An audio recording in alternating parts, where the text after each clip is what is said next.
नमस्कार, स्वागत है आपका। एफएम न्यूज देख रहे हैं आप और मैं हूं आपके साथ लता। चलिए बुलेटिन की शुरुआत करेंगे इस वक्त की बड़ी खबर के साथ। उत्तराखंड के हल्द्वानी में सीएम धामी के दरियादिली का एक अद्भुत नजारा देखने को मिला है। हल्द्वानी में पिता के इलाज के लिए 2 मासूम बेटियों की ओर से चंदा मांगने की जानकारी के बाद सीएम धामी ने अधिकारी को निर्देश देते हुए कहा कि मरीज गोपाल शर्मा के इलाज के लिए उचित इंतजाम किए जा रहे हैं।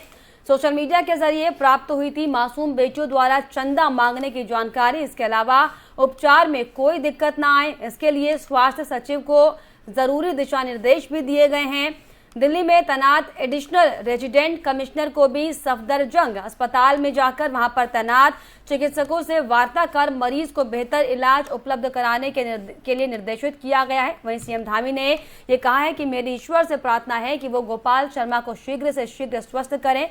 पिता के ठीक होने तक बच्चों को SOS चिल्ड्रंस विलेज में रखने की भी सुविधा दी गई है।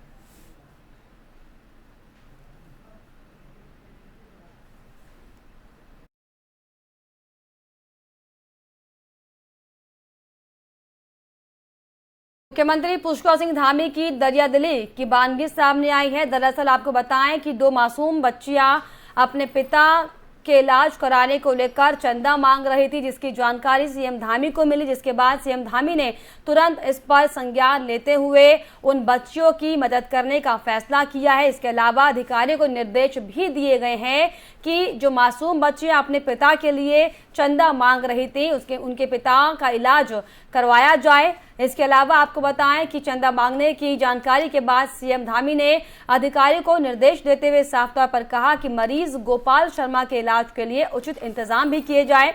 सोशल मीडिया के जरिए प्राप्त दरअसल आपको बताएं कि बेटियों की चंदा मांगने की जानकारी सीएम धामी को मिली थी।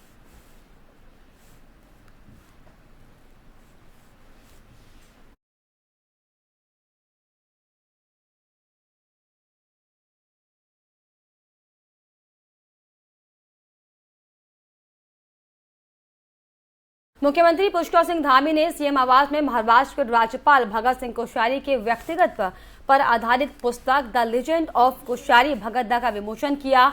उन्होंने पुस्तक के लेखक और प्रकाशकों को भगत सिंह कोश्यारी के जन्मदिन के अवसर पर पुस्तक का लोकार्पण कार्यक्रम आयोजित करने के लिए आभार भी व्यक्त किया है। मुख्यमंत्री ने भगत सिंह कोश्यारी को जन्म दिवस की शुभकामनाएं देते हुए कहा कि उनके व्यक्तित्व का हर पहलू प्रेरणादायी है। वे सहजता के प्रतिमूर्ति हैं, वे व्यक्ति के साथ मिशन है। उन्होंने कहा कि राज्यपाल भगत सिंह कोश्यारी वास्तव में भारतीय राजनीति के पुरोधा जन नेता, कुशल प्रशासक एवं विचारक हैं। वे राष्ट्रीय स्वाभिमान एवं गौरव के भी प्रतीक हैं। मुख्यमंत्री ने कहा कि उन्हें भगत सिंह कोश्यारी के सानिध्य में रहकर सामाजिक व राजनीतिक क्षेत्र में कार्य करने का सौभाग्य प्राप्त हुआ है।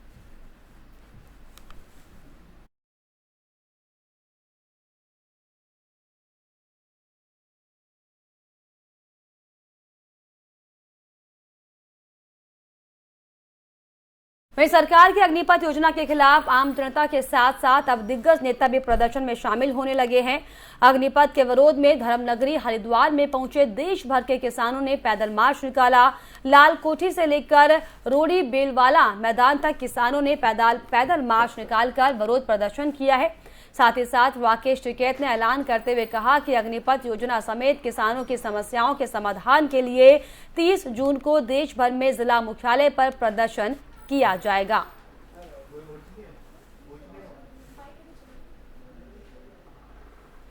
तो हरिद्वार में किसानों का आपको बताएं कि पैदल मार्च किया गया है। अग्निपथ योजना के खिलाफ BKU अब सड़क पर उतरा है। हरिद्वार में किसानों ने दरअसल पैदल मार्च किया है और सरकार से इस योजना को वापस लेने की मांग की गई है। लिखी होगी, जिसने किताब छापी होगी, दोनों के खिलाफ होगा। कौन सी किताब है? पता नहीं, राजदेव बता रहे को। राजदेव तो जब अग्निपथ को लेके भी अग्निपथ में 30 तारीख में जिला मुख्यालय पर हम जाएंगे, प्रदर्शन होगा, वहीं ज्ञापन देंगे, वहां उस दिन रहेंगे, बैठे क्या रहेगा अगला निर्णय वहां से ही लेंगे। जैसे बच्चे चाहेंगे हम ऐसे करेंगे, शांतिपूर्ण तरीके से रहें, और हम बच्चों के साथ में पूर्ण रूप से। 4 साल की नौकरी नहीं होती, 4 साल का तो बहकावा और कागजों में लिखी जा। 4 साल की कोई नौकरी होती है क्या? विधानसभा MP MLA 4 साल में ये कोई प्रस्ताव जा सकते हैं कि हम एक बार लड़कर दोबारा नहीं लड़ेंगे? ये भी ले आवे अपनी वो, और ये भी पेंशन नहीं लेंगे।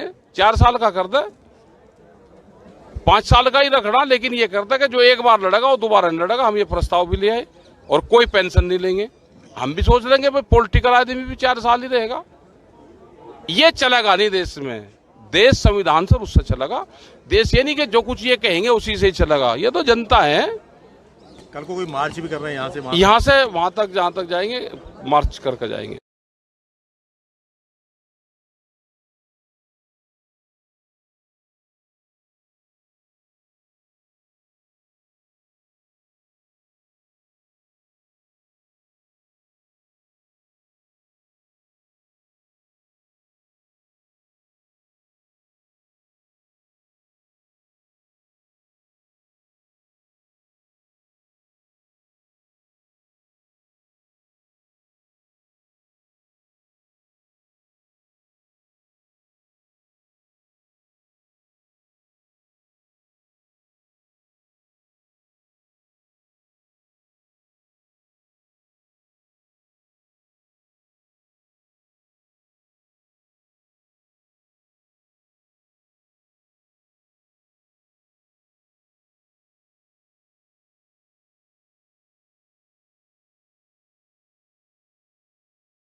इस पर हमारे साथ BKU किसान नेता ब्रजेश भाटी जुड़ गए। जी सर, आपका मैं स्वागत करना चाहूंगी। भाटी जी नमस्कार। बिल्कुल।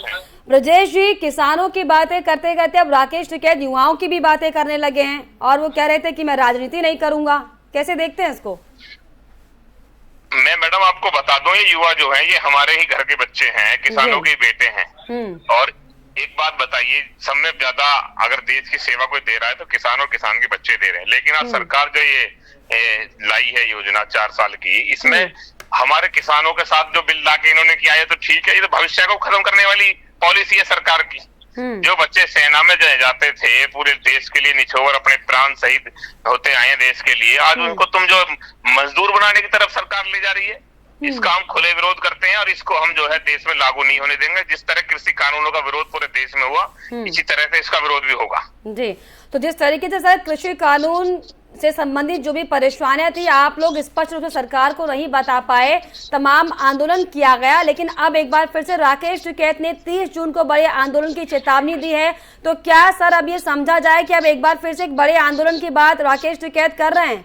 एक और आपको पहले स्पष्ट कर दो, जो आपने बोला है कि हम नहीं बता पाए, क्या नहीं बता पाए। हमने MSP की बताई कि हमारे MSP पे गारंटी कानून बनना चाहिए। हमारे 10 साल पुराने ट्रैक्टर है उनको छूट मिलनी चाहिए। आप 3 काले कानून लाए थे अडानी अंबानी को फायदा पहुंचाने के लिए, वो वापस करे, वो वापस हो गए। आप बता रहे हैं कि नहीं बता पाए। कैसे नहीं बता पाए? बताने का तरीका सही था क्या? तरीका कैसे होता है सही, जब देश का प्रधानमंत्री जो हिंसा हुई थी सर वो सही थी क्या? समझा पाए? नहीं, किसानों को तुम आतंकवादी कहते हो, अलगाववादी कहती है सरकार, फिर उन्हीं से माफी मांग रहे हो। आप जब गलत थे आज गलत है, बता दीजिए।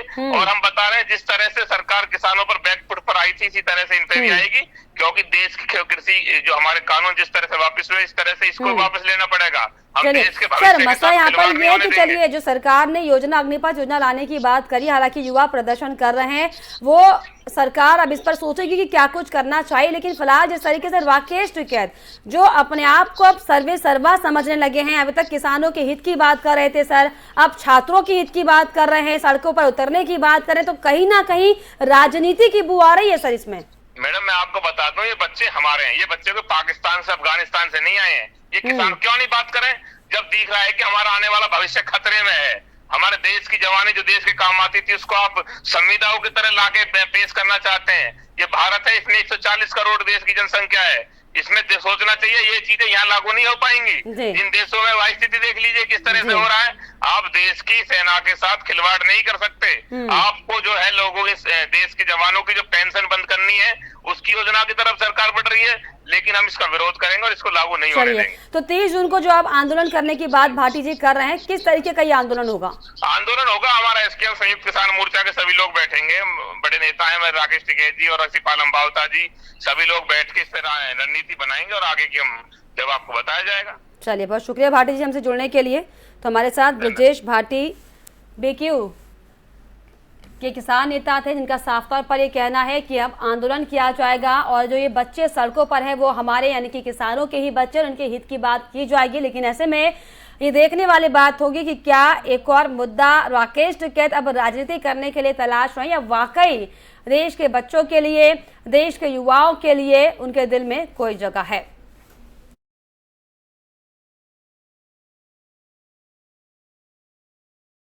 चलो यहाँ पर रुक रहे हैं एक छोटे से ब्रेक के लिए।